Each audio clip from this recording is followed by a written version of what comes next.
প্রধানমন্ত্রী নরেন্দ্র মোদীর দুর্গাপুর সফরের দিনেই বড় ধাক্কা খেল বিজেপি। পশ্চিম বর্ধমান জেলার পাণ্ডবেশ্বর বিধানসভার জামগড়া গ্রামে বিজেপি যুবমণ্ডলের সভাপতি সহ প্রায় 200 জন সক্রিয় বিজেপি কর্মী ও সমর্থক তৃণমূলে যোগদান করলেন।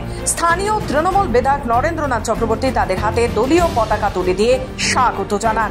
এদিনে যোগদান অনুষ্ঠানে এলাকায় উৎসবের আবহ তৈরি হয়। তৃণমূল কর্মীদের মধ্যে ছিল উচ্ছ্বাস।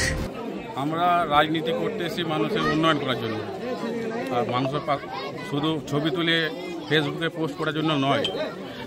আগামী দিন যে বিজেপি দলটা করতাম, সেই দলটাতে শুধু ছবি করে পোস্ট করা হতো ফেসবুকে, কাজে কাজ কিছু হতো না। মানুষের যে সুবিধা অসুবিধা, সেই সুবিধা অসুবিধা একটা কাজ হতো না, শুধু মিটিং মিছিল এখানে সেখানে ঘোরানো, এই তাদের কাজ ছিল। আমরা যে রাজনীতিতে এসেছি মানুষের কাজ করার জন্য, আমরা মানুষের উন্নয়নে কাজ করতে চাই, সেই জন্য বিজেপি ছেড়ে তৃণমূলে যোগদান করি। আজকে জামগড়া গ্রামে জেলা পরিষদ থেকে একটা সাবমার্সেবল উদ্বোধন করার কথা ছিল, সেই সঙ্গে 21শে জুলাইয়ের সভা। সেখানে জামগড়া গ্রাম থেকে প্রায় 300 জন যারা তৃণমূল কংগ্রেস, যারা বিজেপি করত, তারা তৃণমূল কংগ্রেসের পতাকা হাতে তুলে নিল। তাদের মূল কথা হলো যে এখানে মমতা বন্দ্যোপাধ্যায়ের যে পরিষেবা, সেগুলো যেভাবে মানুষ পায়, মমতা বন্দ্যোপাধ্যায় উন্নয়ন মানুষ বুঝতে পারছে, উপভোগ করছে।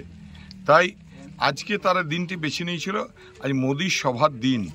মোদি সাহেব আসবেন, কিন্তু কোনো কাজের কথা বলবেন না, কোনো গরিবের কথা থাকবে না।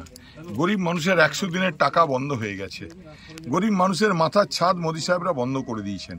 তাই জামগড়া গ্রামের যারা বিজেপি করে তারা সিদ্ধান্ত নিয়েছেন, আমরা আজ থেকে আমরা একসঙ্গে দল করব। তাদেরকে দলে নিলাম, তারা দলে স্বাগত, এবং আমরা সবাই মিলে একসঙ্গে এই গ্রামের উন্নয়ন, এই এলাকার উন্নয়নের কাজ করব। তো তুলসী চারা বিলি, জামগড়া দেবভূমি, জামগড়াতে প্রচুর মন্দির, পাড়ায় পাড়ায় মা মনসার মন্দির, পাড়ায় পাড়ায় মা দুর্গার মন্দির, এখানে 500 বছর পুরনো শিবের মন্দির আছে, হ্যাঁ এখানে কালী মন্দির আছে। তো এখানে কি আর তুলসীর চারা বিতরণ করতে হয় গ্রামে? এখানে প্রত্যেকের বাড়িতে বাড়িতে অগুন্তি তুলসীর চারা বেরিয়েছে।